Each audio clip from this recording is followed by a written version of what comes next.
नमस्कार दोस्तों, संकल्प मैथ्स क्लासेस में आपका स्वागत है। चक्रवृद्धि ब्याज का भाग 4 हम हल कर रहे हैं। ये सवाल कई बार एसएससी में आ चुका है, पुलिस में आ चुका है। बहुत ही ज़्यादा इम्पोर्टेंट सवाल है। 4% वार्षिक ब्याज की दर से 2 वर्ष में किसी धन के चक्रवृद्धि ब्याज और साधारण ब्याज में अंतर 8 है, तो वह धन ज्ञात कीजिए। ये कह रहा है कि 4% की वार्षिक दर है और उसमें चक्रवृद्धि ब्याज और साधारण ब्याज का जो अंतर है वो 8 है। अंतर मतलब डिफरेंट। जो डिफरेंट है वो कितना है? 8 रुपये है। ठीक है। एक तो आप इसको सीधे सूत्र से कर सकते हैं। आप सूत्र याद रखें तो सूत्र से सब अधिक सूत्र से किए जाते हैं। अगर आप सूत्र से करना चाहें तो सूत्र से सवाल हो जाएगा। दर हमारी दे रखी है R बराबर के 4%, और जो डिफरेंट जो अंतर दे रखा है हमारा दोनों ब्याजों का वो 8 रुपये दे रखा है। समय दे रखा है T बराबर के 2 वर्ष।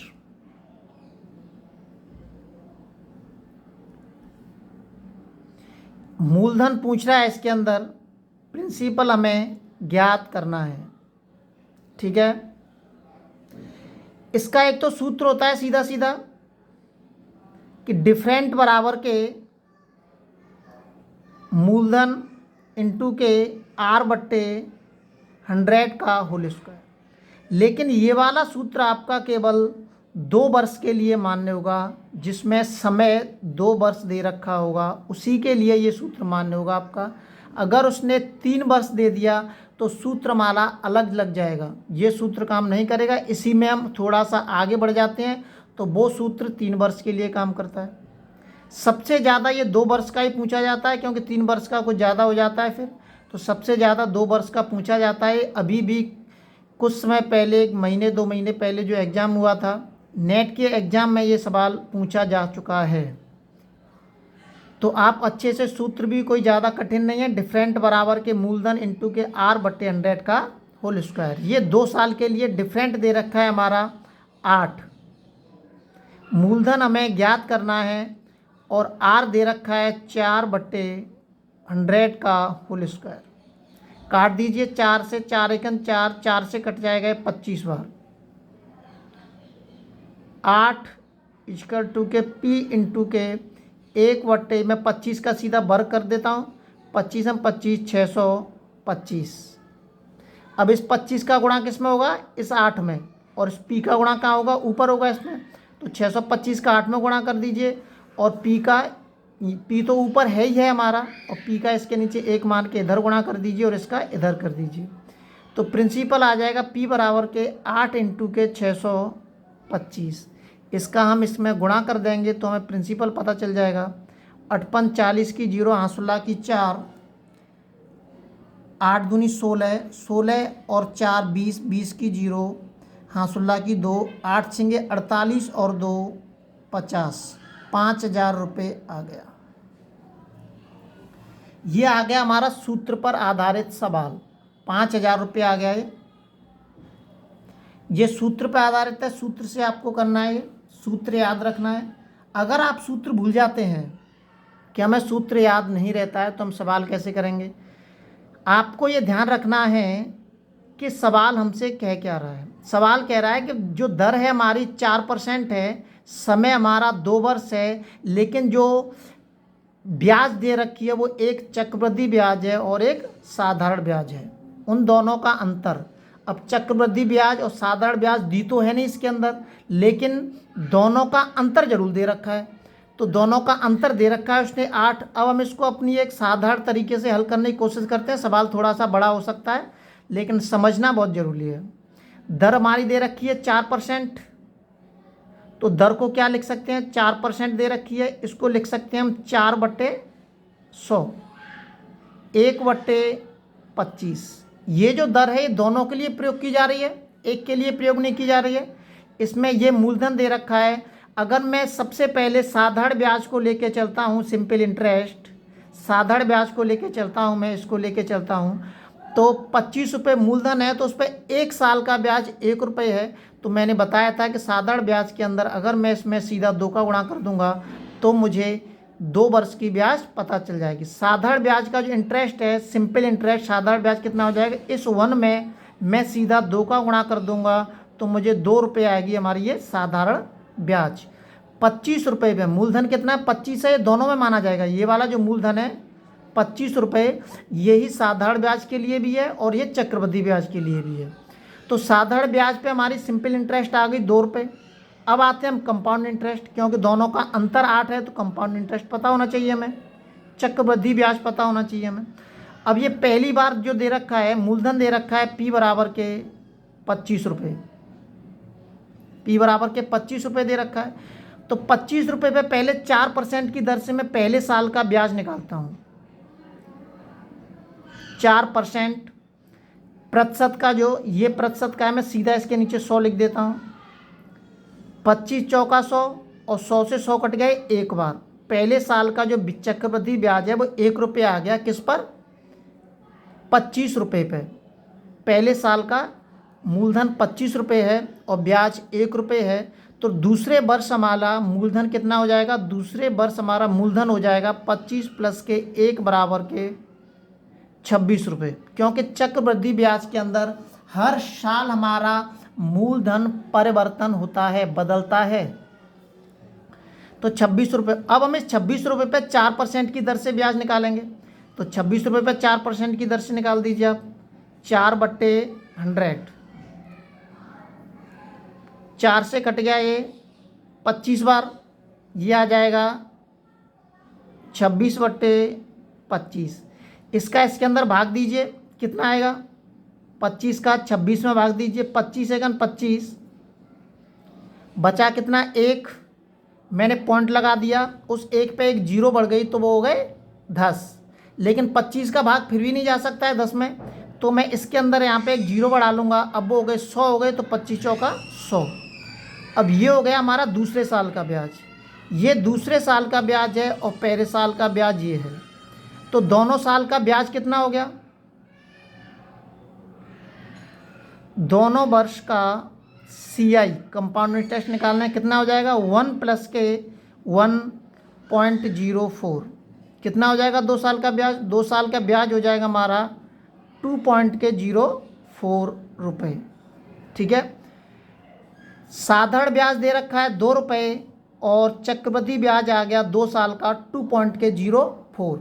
जो सवाल हम करते चले आए हैं, 25 का 26 जैसे करें, एक ये 25 का 26, 25 का 26, वो वैसे वास्तविक तरीके से हम ऐसे करते हैं उसको, चक्रवृद्धि ब्याज को, जैसे ये मैंने बताया है, वो हम एक हमारा शॉर्ट तरीका होता है, लेकिन वास्तविक तरीका ये होता है हमारा। तो ये ब्याज आ गई हमारी, चक्रवृद्धि ब्याज 2 साल की आ गई हमारी 2.04। 2 साल का ब्याज आ गया 2.04 चक्रवृद्धि ब्याज, और 2 साल का सिंपल इंटरेस्ट हमारा कितना है, 2 रुपये। अब देखिए सवाल में क्या कह रहा है, सवाल में कह रहा है कि चक्रवृद्धि ब्याज और साधारण ब्याज का अंतर, मतलब इन दोनों का डिफरेंट, इन दोनों का डिफरेंट कर दीजिए आप। 2.04 माइनस के डिफरेंट अंतर कितना दे रखा है, दोनों का अंतर दे रखा है उसने 8। ये प्रश्न के अंदर दे रखा है उसने, ये वाला प्रश्न में यही दे रखा है कि मतलब चक्रवृद्धि ब्याज और साधारण ब्याज का अंतर कितना है, 8। ये प्रश्न में दे रखा है। मैं 2.04 में से 2.04 में से अगर मैं 2 घटाऊंगा तो कितना बचेगा हमारा, 0.04 बचेगा, बराबर के 2 आ गया।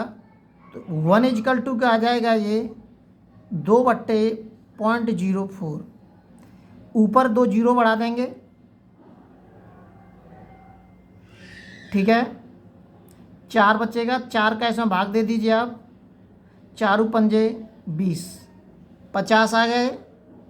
1 बराबर के कितना आ गया, 50।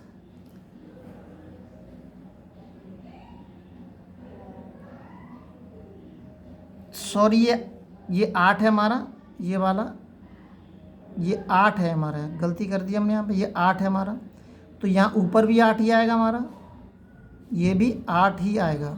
ठीक है, तो ये थोड़ा सा चेंज हो जाएगा, 50 थोड़ी ना आएगा ये, फिर ये भी 8 है हमारा, तो ये 800 हो गया। अब मैं इसमें भाग दूंगा तो 4 दूनी 8, ये 2 बार कटेगा, तो ये आ जाएगा हमारा निकल के 1 बराबर के 200। ठीक है, अगर इस 200 का गुणा मैं इस 25 में कर देता हूँ तो मुझे क्या प्राप्त हो जाएगा, मूलधन प्राप्त हो जाएगा। ठीक है, अगर इस 200 का गुणा मैं इस 25 में कर देता हूँ तो मुझे प्रिंसिपल पता चल जाएगा। 200 इंटू के 25, तो P बराबर क्या आ जाएगा, 25 दूनी 50, 5000 रुपये। ये आप ऐसे कर सकते हैं। ये मैंने आपको पूरा खोल के बता दिया कि प्रश्न क्या कह रहा है, प्रश्न के अंदर क्या कह रहा है, ये मैंने आपको सवाल पूरा खोल के बता दिया। ये सवाल आता है पेपर के अंदर, या तो आप ऐसे सूत्र से कर सकते हैं या आप ऐसे कर सकते हैं, इस तरीके से कर सकते हैं। ये भी एक ही बात है, कैसे भी कर सकते हैं। अब इसमें एक 3 वर्ष का सवाल आता है, इसी में एक, ये तो 2 वर्ष वाला था, ये 3 वर्ष वाला सवाल है। ये देखिए, किसी धन के 3 वर्ष के चक्रवृद्धि ब्याज और साधारण ब्याज में अंतर 31 रुपये है। यदि ब्याज की वार्षिक दर 10% हो तो धन ज्ञात कीजिए। ठीक है, इसके अंदर समय जो दे रखा है वो T बराबर के दे रखा है 3 वर्ष, समय T बराबर के 3 वर्ष दे रखा है। डिफरेंट अंतर दे रखा है दोनों का 31 रुपये, और दर दे रखी है R बराबर के 10%। इसमें भी सूत्र होता है, ये 3 वर्ष वाला सूत्र है, वो मैंने 2 वर्ष वाला बताया था। ये 3 वर्ष वाला डिफरेंट बराबर के R/100 का, ये प्रिंसिपल और होता है, का होल स्क्वायर, D बराबर के P इंटू के R/100 का होल स्क्वायर इंटू के R प्लस के 300/100। ये होता है 3 वर्ष का। यह आप खोल के पूरा कर सकते हैं। 3 साल का साधारण ब्याज निकालिए, 3 साल का चक्रवृद्धि ब्याज निकालिए, और दोनों का अंतर 31 के बराबर हो जाएगा। सवाल वही निकल के आएगा, उत्तर वही निकल के आएगा जैसे हमने अभी 2 वर्ष का निकाला था पूरा खोल के। ऐसे ही आप 3 साल का निकाल सकते हैं। डिफरेंट कितना दे रखा है, 31 दे रखा है। मूलधन में ज्ञात करना है। दर दे रखी है हमारी 10/100, और दर दे रखी है हमारी 10 प्लस के 300/100। 0 से 0 कट गया, ये होल स्क्वायर है। 31 इक्वल टू के, ये 1/10 है, तो ये P इंटू के 1/100 हो जाएगा, क्योंकि इसके ऊपर होल स्क्वायर लगा हुआ है ये रहा, इंटू के, ये हो जाएगा 310/100। 1 0 से 1 0 कट गया, और इस 31 से मैं इस 31 को काट सकता हूँ, दोनों बराबर में। 31 एकन 31 और 31 एकन 31, इस जगह पे 1 आ जाएगा, ये हो जाएगा P/1000। अब इसके नीचे 1 मान के इसका इसमें गुणा कर दो और इसका इसमें गुणा कर दीजिए, तो मुझे सीधा प्रिंसिपल पता चल जाएगा। P बराबर के आ जाएगा 1000 रुपये। या आप इस सूत्र से कर सकते हैं, या आप पूरा खोल के इसको सवाल को हल कर सकते हैं। कैसे हल करेंगे कि 3 साल का आप साधारण ब्याज निकालेंगे, 3 साल का चक्रवृद्धि ब्याज निकालेंगे, और दोनों चक्रवृद्धि ब्याज, तीनों सालों का चक्रवृद्धि ब्याज आपस में जोड़ के चक्रवृद्धि ब्याज में से साधारण ब्याज घटाएंगे, और वो अंतर कितने के बराबर होगा, 31 के बराबर होगा, और उससे भी हम सवाल हल कर सकते हैं। सवाल बहुत इम्पोर्टेंट है, ये पेपर में आ चुका है। 2 वर्ष वाला सवाल पेपर में आ चुका है, बहुत ही ज़्यादा इम्पोर्टेंट सवाल है। आप अच्छे से सवाल की रिवाइज करें, प्रैक्टिस करें, सवालों को रटें नहीं। कोशिश करने वालों की हमेशा हार होती है, ये ध्यान रखना है आपको। जो बच्चे कोशिश करते हैं उनकी हमेशा हार होती है, इसलिए आपको मेहनत करने की ज़रूरत है। बिना मेहनत के कुछ भी नहीं हो सकता है। जब तक आप मेहनत नहीं करेंगे मंजिल पर नहीं पहुंच सकते हैं। कोशिश तो दुनिया करती है, इसीलिए उनमें से XYZ ही स्टूडेंट अपनी मंजिल तक पहुंच पाते हैं। इसलिए मेरा आपसे विशेष अनुरोध है कि कोशिश ना करें, मेहनत करें, पढ़ें तो अच्छा पढ़ें, अन्यथा न पढ़ें। पढ़ लिख कर अगर आप कुछ रिजल्ट निकाल के नहीं देते हैं तो पढ़ना बेकार है, कोई फ़ायदा नहीं है पढ़ने से। इसलिए मेहनत करें और अपनी मंजिल पर पहुँचें। बिना मेहनत के कुछ भी नहीं है। रात कब हो गया, दिन कब निकल गई, आपको पता ही नहीं चलना चाहिए। बस कुछ महीने की मेहनत आपको आपकी मंजिल तक पहुंचा सकती है। मेहनत करिए और अपनी मंजिल पर पहुंचिए। चैनल को सब्सक्राइब जरूर करें।